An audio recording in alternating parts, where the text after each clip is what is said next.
سورہ ملک کی ان آیات پر بیان چل رہا تھا کہ جو لوگ اپنے رب کا انکار کرتے ہیں ان کے لیے جہنم کا عذاب ہے. اس پر میں نے بات شروع کی تھی کہ اگر انسان کو جنت اور جہنم کا یقین آ جائے تو سارے معاملات حل ہو جائیں، کیونکہ دلوں میں شک ہے، شبہ ہے، وسوسہ ہے کہ پتہ نہیں جنت ہے بھی یا نہیں ہے اور جہنم ہے بھی یا نہیں ہے. انسان کے اندر دو صفات اللہ نے رکھی ہیں. ایک تو یہ کہ انسان جلدی کی چیز کو بعد والی چیز پر ترجیح دیتا ہے. جلدی سے میں بات کو سمیٹتا ہوں. میں کہہ رہا تھا دو چیزیں انسان کی ایسی ہیں جو صفات ہیں. نمبر ایک، وہ کیش کو ترجیح دیتا ہے. کیش تھوڑا بھی ہو اور ادھار زیادہ بھی ہو تو چاہتا ہے کہ کیش مل جائے. تبھی کیش پہ چیزیں سستی ہوتی ہیں اور ادھار پہ مہنگی، کیونکہ ادھار میں لوگ دلچسپی نہیں رکھتے. دوسری چیز جو یقینی ہوتی ہے چیز، اس کو انسان غیر یقینی پر ہمیشہ ترجیح دیتا. مثال کے طور پر آپ کو کسی نے کہا کہ بھائی یہ آپ کی چیز ہے، اس کی یہ پیمنٹ ہے 50,000، یہ لے لو، یہ 50,000 میں بیچ دو، اور اگر ابھی کیش پہ نہیں بیچتے تو 3 کروڑ روپے میں 1 سال کے بعد میں آپ کو دے دوں گا اس کے. اب ادھار بہت زیادہ ہے تو آپ لالچ کس میں ہوگی؟ آپ کو ادھار پہ. یار 50 کو چھوڑو یار. لیکن آپ کو یہ یقین نہیں ہے کہ یہ سچ بول رہا ہے کہ جھوٹ. یہ بھی امکان ہے کہ یار 3 کروڑ کہاں سے، یار کون دیتا ہے 3 کروڑ. تو اگر آپ کو یقین نہیں ہوگا تو آپ 50,000 کو 3 کروڑ پہ بولو بھائی ترجیح دو گے. آپ بولو گے ایسا نہ ہو اس 50 سے بھی جاؤں میں. یقین نہیں ہے.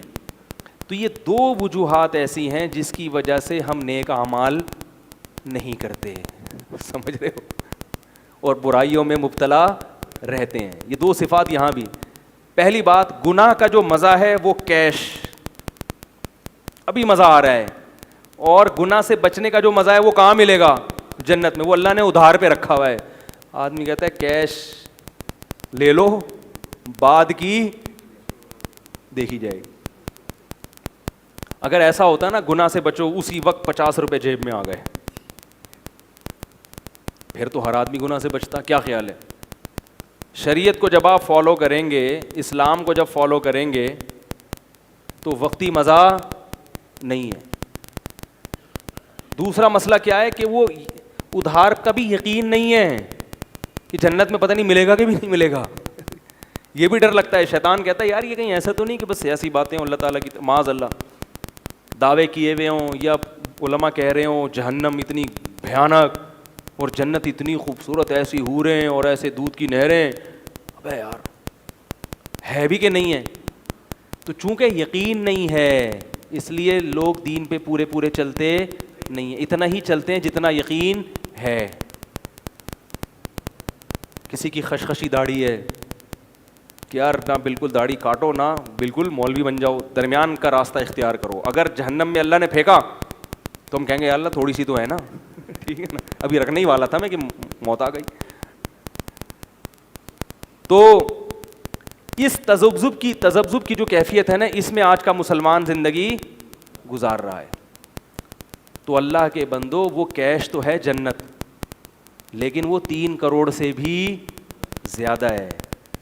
اللہ بار بار قرآن میں کہہ رہے ہیں کہ یہ جو تمہیں گناہ کی لذت وقتی طور پر مل رہی ہے نا، یہ بہت تھوڑی ہے، اور وہ جو تمہیں ادھار پہ دے رہا ہوں وہ اس کے مقابلے میں ارب ہا ارب گنا زیادہ ہے.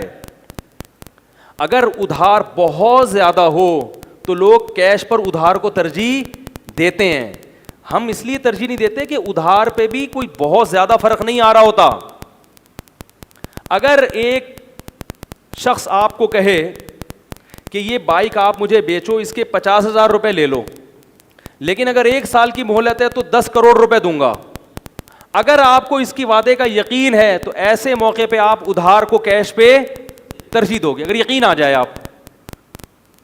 یقین آ جائے تو آپ بولو گے میں بیوقوف ہوں جو 1 سال کا انتظار نہیں کر سکتا. بھائی تو اصل فوکس جو کرنے کی چیز ہے وہ کیا ہے؟ یقین.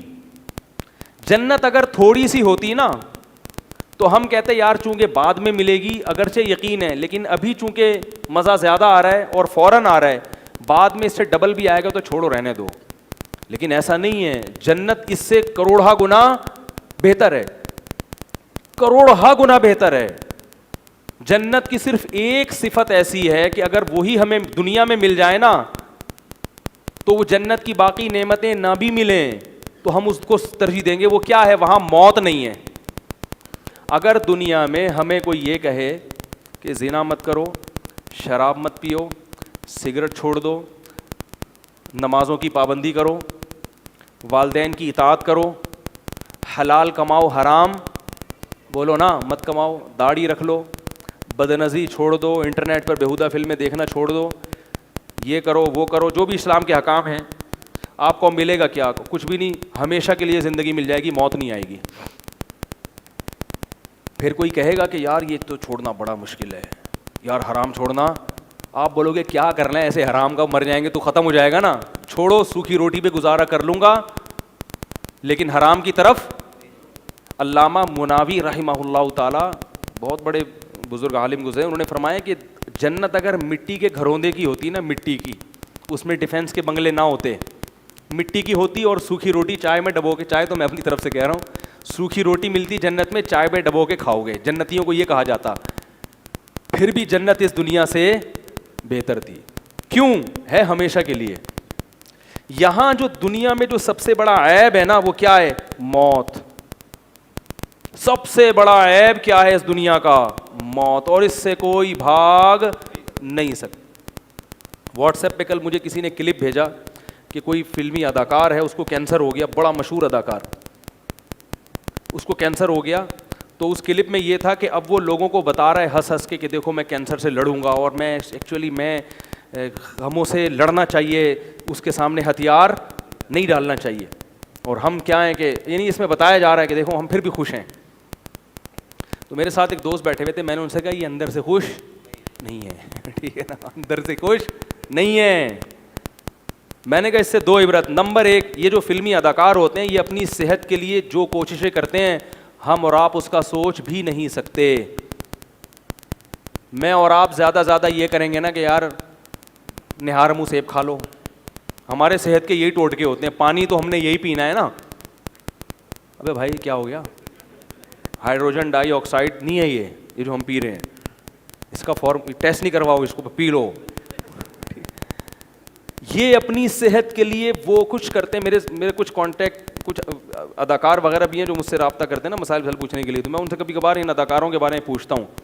تو وہ کہتے ہیں کہ یہ لوگ وہمیوں کی حد تک اپنی صحت کی حفاظت کرتے ہیں، کچھ ہو نہ جائے، کچھ ہو نہ جائے، کچھ ہو نہ جائے. ایک اداکار تھا، وہ اس نے توبہ کر لی. اس نے مجھے بتایا کہ 7:30 بجے کے بعد میں نے جو شوٹنگ کے دوران لوگوں کو دیکھا، سب نہیں ممکن ہے وہ کھاتے نہیں ہیں کھانا، کیونکہ ڈاکٹر کہتے ہیں 7:30 بجے کے بعد کھانا صحت کے لیے شام کو نقصان دہ. 7:30 بجے کے بعد اب ڈائٹنگ، چربی نہ پیدا ہو جائے، فیٹ نہ اتنی. اور وہ جو اداکار وہ بھی کروڑوں روپے کے مالک، پانی ان کا باہر سے پیک آ رہا ہے، جراثیم سے بالکل پاک. اور کیا ہو گیا؟ جوانی میں کینسر، خطرناک. اب پبلک کے سامنے مسکرانے کے ہم لڑ رہے ہیں، اور ہم موت سے لڑیں گے، موت سے لڑ کے دکھائیں گے. موت سے کسی کا باپ بھی نہیں لڑ سکتا. اصل میں اس وقت عبرت ہونی چاہیے. دیکھو ساری زندگی ناچ گانے کر کے اپنی شہرت کمائی، عزت کمائی، اب دنیا منہ موڑ رہی ہے، اور جس دنیا کے لیے تم نے اتنی محنت کی وہ ٹاٹا کرنے لگی ہے کہ اب تمہارے زوال کا وقت بولو بھائی آ گیا ہے. اب تمہیں کوئی بھی موت سے اور مٹی میں اتارنے سے، اور وہ کیونکہ فنکار ہندو ہے تو اس کا مطلب اب تمہیں آگ میں جلنے سے کوئی بھی نہیں بچا سکتا. عبرت کا موقع ہے. جہاں تک پہنچنا تھا پہنچ گئے. اللہ کے لیے تم نے کچھ نہیں کیا، مخلوق کو خوش کرنے کے لیے تم ناچے، ناجائز کام کیے تم نے. کوئی حلال و حرام کی تمہیں فکر نہیں تھی. توحید کیا ہے، اللہ کون ہے، اس کا رسول کون ہے، ان چیزوں کی پرواہ نہیں کی. تم نے پیسے بھی کما لیے، شہرت بھی کما لی. اب اللہ دنیا میں دکھا رہا ہے کہ اس شہرت کو اب زوال کا وقت شروع ہو گیا. پھیکی پھیکی مسکراہٹیں لوگوں کے سامنے کرو. پبلک کو بیوقوف بنا سکتے ہو، اپنے بنانے والے کو بیوقوف نہیں بنا سکتے. اور کینسر کے بعد حال کیا ہوتا ہے؟ جو علاج ہوتا ہے، جو کیمو تھراپی وغیرہ ہوتی ہے، سر کے بال سارے غائب. اب سکڑنا شروع. اور یہ ابھی حالت اچھی ہے, اب ہر آنے والا دن آپ کے لیے پہلے سے بدتر ثابت ہوگا. تو آپ جیسے کبوتر بلی کو دیکھ کے آنکھیں بند کر لیتا ہے, اس سے بلی کی آنکھیں بند نہیں ہوتی, تو آپ بھی موت کو دیکھ کے اور اس زوال کو دیکھ کے آنکھیں بند کرو گے تو نہ موت کی آنکھیں بند ہوتی ہیں نہ اس دنیا کی زوال کی آنکھیں بند ہوتی ہیں. اس لیے شاعر صحابی نے ایک بڑا زبردست کہا, لکنھا خلۃ قد سیت من دمھا فجع وولع واخلاف وتبدیل. بڑی پیاری بات کہی یہاں. کعب بن زہیر بڑے زبردست صحابی تھے, شاعر تھے. رسول اللہ صلی اللہ علیہ وسلم کی خدمت میں بیٹھ کے انہوں نے شعر کہا اپنی محبوبہ کے, جو زمانہ جاہلیت میں محبوبہ تھی, بڑی تعریفیں کی. پہلے ایسی تعریفیں کی ہیں نا کہ آدمی کہتا ہے یار میری بھی کوئی محبوبہ ہو تو بڑا اچھا ہے. یعنی محبوبہ کی نا بہت حسن. آگے پھر اس کا جو نقشہ کھینچا انہوں نے کہ یہ دیکھنے کی حد تک اچھی ہے, حقیقت میں اچھی نہیں ہے. وہ بڑے پیارے شعر ہیں. لکنھا خلۃ قد سیت من دمھا, لیکن یہ ایک سی دوستی ہے کہ اس کے خون میں ایک چیز شامل کر دی گئی ہے, فجع, جھوٹ بولنا. دکھاتی کچھ ہے, حقیقت میں وہ کچھ ہوتا نہیں ہے. دنیا کی برائی بیان کرے, دنیا کیا دکھاتی ہے کہ میں تمہیں شہرت دوں گی, عزت دوں گی, آسمان تک لے جاؤں گی. حقیقت میں وہ کہہ رہی ہوتی ہے تھوڑا سا اوپر جا, بہت زور سے پٹکوں گی نیچے. جیسے ایک کنجوس آدمی بلڈنگ میں نا نیچے آ کے اپنی محبوبہ کو آنکھ کے اشارے کرتا رہتا تھا. تو اب محبوبہ نے اس کو بیوقوف بنانے کے لیے کیا کیا, بولا اشارہ کیا اوپر آ جاؤ. وہ بیچارہ سیڑھیوں سے چلتے چلتے اوپر پہنچا. تو جب وہ اوپر آیا تو اس کے ہاتھ میں چونی پکڑا کے جیسے بھکاریوں کو دی جاتی, بولا واپس جاؤ. تو یہی ہے دنیا, آپ کو بلائے گی بلندیوں تک, اس کے بعد چونی پکڑا کے پھینک دے گی واپس. چونی بھی نہیں پکڑاتی ہے. تو قد سیت من دمھا فجع, جھوٹ, وولع واخلاف وتبدیل, وعدہ خلافی, ملمہ سازی. ملمہ سازی سے کہتے ہیں کہ یعنی نظر کچھ آ رہا ہے, حقیقت کچھ اور ہو, اور تبدیل اور گرگٹ کی طرح رنگ بدلنا. ایک حالت پہ یہ دنیا قائم نہیں رہتی. اس کے خون میں اللہ نے بے وفائی کو شامل کر دیا. مائیکل جیکسن بھی اداکار تھا, کہاں تک ترقی کرتے کرتے پہنچا جب اس کا سب سے بڑا تاریخی پروگرام ہونے والا تھا, رات کو سویا ہے, صبح پولیس بھی نہیں اٹھا سکی اس کو.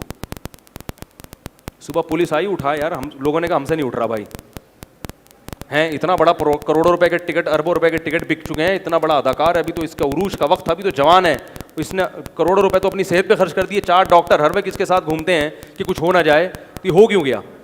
تو ممکن ہے پولیس بلوائی گئی, یار پولیس اٹھا دے گی. امریکہ کی پولیس بھی اس کو نہیں اٹھا سکتی. تو ایسی ہے موت میرے بھائی. اس لیے یہ فنکاروں اداکاروں کی عزت پہ کبھی رال مت ٹپکایا کرو. رنگ رلیوں پہ زمانے کی نہ جانا اے دل, یہ خزاں ہے جو بانداز بہار آئی ہے. اس لیے حقیقت میں زندگی اہل اللہ ہی کی صحیح ہوتی ہے, جو خاموشی سے اپنے حجرے میں کھڑے اللہ کے سامنے دعائیں مانگ رہے ہوتے ہیں, عبادت کی توفیق ملتی ہے. ان کے دن جیسے جیسے موت کے قریب آتے ہیں ان کی خوشی میں اضافہ ہوتا ہے کہ اللہ سے ملاقات کا وقت آنے والا ہے. تو جب ان کی چتاؤں کو جلایا جاتا ہے نا, دیکھا کرو یوٹیوب پہ, ان کے ڈانس نہ دیکھو, چتاؤں کو دیکھو. اور اگر شیطان کبھی ان کا ڈانس دکھا دے تو پھر ان کی چتا کو جلتا ہوا بھی دیکھا کرو. یہ وہی ہے جس کے ڈانس دیکھ دیکھ کے میں خوش ہو رہا تھا, اب ذرا اس کی چتا کو جلتا ہوا دیکھ کے بھی دیکھو کہ یہ ہے, صحیح ہے نا. اور اس کی راکھ کا جو پاؤڈر بنا کے دریاؤں میں پھینکتے ہیں نا, اس کو بھی دیکھا کرو. یہ ہے دنیا جو سلام کر کے چلی جاتی ہے. یہ سلام متارکت کا سلام, عزت والا نہیں کہتے نا السلام علیکم راستہ. دنیا کہتی ہے ہم نے آپ کو بہت بڑھایا, بہت عزت ہوئی اور لوگ آپ پہ مرتے تھے, اب آپ کا ٹائم پورا ہو گیا ہے, جو کرنا تھا وہ کر لیا, اب السلام علیکم. اب کینسر ہے, اب آپ کا گوشت بھی گلے گا اور قبر کی تیاریاں شروع. تھوڑے دن 2-4 دن لوگ آئیں گے, سیلفیاں بنائیں گے آپ کی میت کے ساتھ, سیلفیاں بنا کے اس کے بعد 2-4 دن کے بعد بھول بھلائیاں تھے, اب نہیں ہیں, چلے گئے.